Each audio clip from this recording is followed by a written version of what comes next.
Hi students, today lesson 8th class of studies. From trade to territory, the company establishes power. వాణిజ్య స్థావరాల నుంచి సామ్రాజ్య స్థాపన వరకు company అధికార స్థాపన పార్ట్ 2. ఆంగ్లేయుల మొదటి కర్మాగారం 1651లో హుగ్లీ నది ఒడ్డున స్థాపించబడింది. ఆంగ్లేయుల మొదటి కర్మాగారం 1651లో హుగ్లీ నది ఒడ్డున స్థాపించబడింది. ఫ్యాక్టర్స్: ఈ కర్మాగారంలో ఎగుమతి చేసే వస్తువులను భద్రపరిచే గిడ్డంగి, కంపెనీ అధికారులు కూర్చునే కార్యాలయాలు ఉండేవి. ఫ్యాక్టర్స్: ఈ కర్మాగారంలో ఎగుమతి చేసే వస్తువులను భద్రపరిచే గిడ్డంగి, కంపెనీ అధికారులు కూర్చునే కార్యాలయాలు ఉండేవి. 1696 నాటికి ఈ నివాస ప్రాంతం చుట్టూ కోట కట్టడం ప్రారంభించింది ఈస్ట్ ఇండియా కంపెనీ.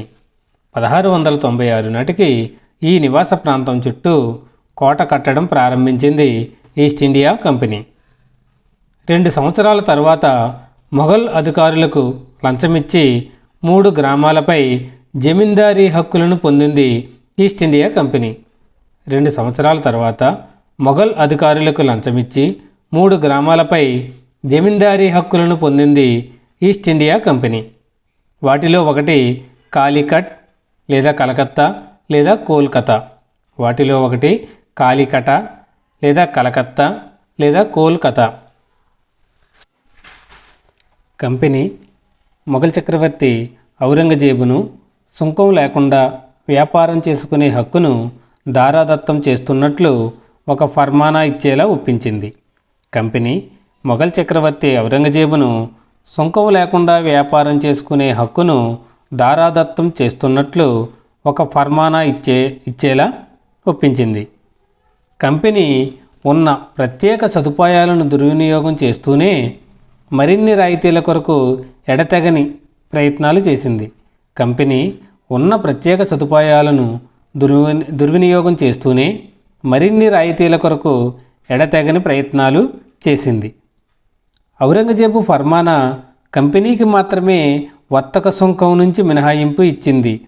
కంపెనీ అధికారులు ఎవరైతే వ్యక్తిగతంగా వ్యాపారాలు చేస్తారో వారు పన్ను చెల్లించాలి. ఔరంగజేబు ఫర్మానా కంపెనీకి మాత్రమే వర్తక సుంకం నుంచి మినహాయింపు ఇచ్చింది. కంపెనీ అధికారులు ఎవరైతే వ్యక్తిగతంగా వ్యాపారాలు చేస్తారో వారు పన్ను చెల్లించాలి. కంపెనీ అధికారులు వ్యక్తిగత వ్యాపారాలు చేస్తూ పన్ను చెల్లించకుండా బెంగాల్ ఆదాయానికి అపారమైన నష్టాన్ని కలిగించారు. బెంగాల్ నవాబు ముర్షిద్ కులీ ఖాన్ దీనిని ప్రతిఘటించాడు. కంపెనీ అధికారులు వ్యక్తిగత వ్యాపారాలు చేస్తూ పన్ను చెల్లించకుండా బెంగాల్ ఆదాయానికి అపారమైన నష్టాన్ని కలిగించారు. బెంగాల్ నవాబు ముర్షిద్ కులీ ఖాన్ దీనిని ప్రతిఘటించాడు. మద్రాసులోని వాడల నుండి స్థానిక పడవలు సరుకులు తేవడం. మద్రాసులోని వాడల నుండి స్థానిక పడవలు సరుకులు తేవడం పక్క చిత్రంలో చూడవచ్చు. ఈ చిత్రాన్ని వేసింది విలియం సింప్సన్. 18వ శతాబ్దం ఆరంభంలో బెంగాల్ నవాబు కంపెనీ మధ్య వివాదం మరింత తీవ్రమైంది. 18వ శతాబ్దంలో ఆరంభంలో బెంగాల్ నవాబు కంపెనీ మధ్య వివాదం మరింత తీవ్రమైంది. ముర్షిద్ కులీ ఖాన్ తరువాత అలీవర్దీ ఖాన్, అతని తరువాత సిరాజుద్దౌలా బెంగాల్ నవాబు అయ్యారు. ముర్షిద్ కులీ ఖాన్ తరువాత అలీవర్దీ ఖాన్, అతని తరువాత సిరాజుద్దౌలా బెంగాల్ నవాబు అయ్యారు. వీరిలో ప్రతి ఒక్కరూ శక్తివంతులైన పాలకులే. వీరు కంపెనీకి రాయితీలు ఇవ్వడానికి వ్యతిరేకించారు. వీరిలో ప్రతి ఒక్కరూ శక్తివంతులైన పాలకులే. వీరు కంపెనీకి రాయితీలు ఇవ్వడానికి వ్యతిరేకించారు. కంపెనీకి వర్తకం చేసుకునే హక్కును ఇచ్చినందుకు గాను భారీ మొత్తంలో కప్పం చెల్లించమని కోరారు. కంపెనీకి వర్తకం చేసుకునే హక్కును ఇచ్చినందుకు గాను భారీ మొత్తంలో కప్పం చెల్లించమని కోరారు. ఏ రకమైన నాణెములను ముద్రించడానికి అనుమతించలేదు. కోటలను విస్తరించడానికి అడ్డగించారు. ఏ రకమైన నాణెములను ముద్రించడానికి అనుమతించలేదు. కోటలను విస్తరించడాన్ని అడ్డగించారు. బెంగాల్ ప్రభుత్వానికి రావాల్సిన ఆదాయాలను భారీ మొత్తంలో కొల్లగొడుతుందని, నవాబు అధికారాన్ని విస్మరిస్తుందని కంపెనీ మీద నిందారోపణ చేశారు. బెంగాల్ ప్రభుత్వానికి రావాల్సిన ఆదాయాలను భారీ మొత్తంలో కొల్లగొడుతుందని, నవాబు అధికారాన్ని విస్మరిస్తుందని కంపెనీ మీద నిందారోపణ చేశారు. కంపెనీ కూడా దాని వంతుగా పన్నులను ఎత్తివేయడం వలన మాత్రమే వర్తకం వృద్ధి చెందుతుందని చెప్పసాగింది. కంపెనీ కూడా దాని వంతుగా పన్నులను ఎత్తివేయడం వలన మాత్రమే వర్తకం వృద్ధి చెందుతుందని చెప్పసాగింది. వ్యాపారాన్ని పెంచుకోవాలంటే నివాస ప్రాంతాలను విస్తరింపచేసుకోవాలని, గ్రామాలను కొనాలని, మళ్ళీ కోటలను పునరుద్ధరించుకోవాలని కంపెనీ చెప్పసాగింది. వ్యాపారాన్ని పెంచుకోవాలంటే నివాస ప్రాంతాలను విస్తరింపచేసుకోవాలని, గ్రామాలను కొనాలని, మళ్ళీ కోటలను పునరుద్ధరించుకోవాలని కంపెనీ చెప్పసాగింది. ఈ విభేదాలు ఘర్షణలకు దారితీయగా ప్రసిద్ధ ప్లాసీ యుద్ధ సమయానికి పరాకాష్ఠకు చేరుకున్నాయి. ఈ విభేదాలు ఘర్షణలకు దారితీయగా ప్రసిద్ధ ప్లాసీ యుద్ధ సమయానికి పరాకాష్ఠకు చేరుకున్నాయి. తోలుబొమ్మ లేదా పప్పెట్ సాహిత్యపరంగా తీగల ద్వారా కదిలించబడే బొమ్మ లేదా మరొకరి ద్వారా నియంత్రించబడే వ్యక్తి. తోలుబొమ్మ లేదా పప్పెట్ సాహిత్యపరంగా తీగల ద్వారా కదిలించబడే బొమ్మ లేదా మరొకరి ద్వారా నియంత్రించబడే వ్యక్తి. 1756లో ఆలీవర్దీ ఖాన్ మరణానంతరం సిరాజుద్దౌలా బెంగాల్ నవాబు అయ్యాడు. 1756లో ఆలీవర్దీ ఖాన్ మరణానంతరం సిరాజుద్దౌలా బెంగాల్ నవాబు అయ్యాడు. సిరాజుద్దౌలా అధికారంపై కంపెనీ ఆందోళన చెందసాగింది. సిరాజుద్దౌలా అధికారంపై కంపెనీ ఆందోళన చెందింది. స్వచ్ఛందంగా వర్తక రాయితీలు, ఇతర ప్రత్యేక సదుపాయాలు ఇవ్వడానికి సమ్మతించే తోలుబొమ్మ పాలకుడి కోసం కంపెనీ ఎదురుచూసింది. స్వచ్ఛందంగా వర్తక రాయితీలు, ఇతర ప్రత్యేక సదుపాయాలు ఇవ్వడానికి సమ్మతించే తోలుబొమ్మ పాలకుడి కోసం కంపెనీ ఎదురుచూసింది. సిరాజుద్దౌలా ప్రత్యర్థులలో ఒకరికి నవాబు అవ్వడానికి సహాయం చేయడానికి కంపెనీ ప్రయత్నించింది. సిరాజుద్దౌలా ప్రత్యర్థులలో ఒకరికి నవాబు అవ్వడానికి సహాయం చేయడానికి కంపెనీ ప్రయత్నించింది.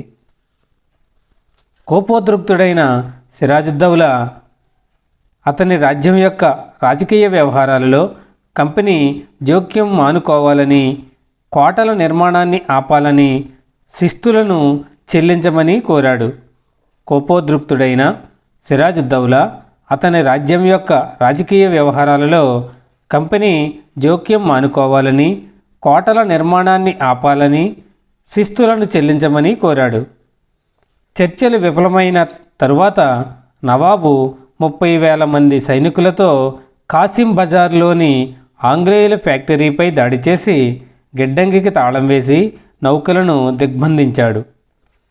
చర్చలు విఫలమైన తరువాత నవాబు 30,000 మంది సైనికులతో కాసిం బజార్లోని ఆంగ్లేయుల ఫ్యాక్టరీపై దాడి చేసి గిడ్డంగికి తాళం వేసి నౌకలను దిగ్బంధించాడు. కలకత్తాలోని కంపెనీ కోటపై నియంత్రణ సాధించడానికి కలకత్తాకు బయలుదేరాడు.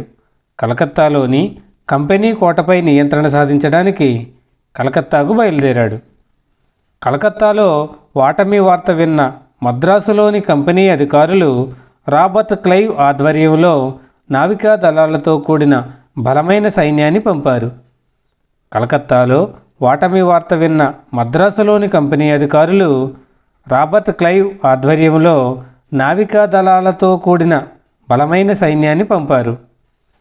1757లో రాబర్ట్ క్లైవ్ కంపెనీ సైన్యాన్ని సిరాజుద్దౌలాకు వ్యతిరేకంగా ప్లాసీ వైపు నడిపాడు. 1757లో రాబర్ట్ క్లైవ్ కంపెనీ సైన్యాన్ని సిరాజుద్దౌలాకు వ్యతిరేకంగా ప్లాసీ వైపు నడిపాడు. ప్లాసీ అనేది పలాషీ అనే ఆంగ్ల ఉచ్చారణ.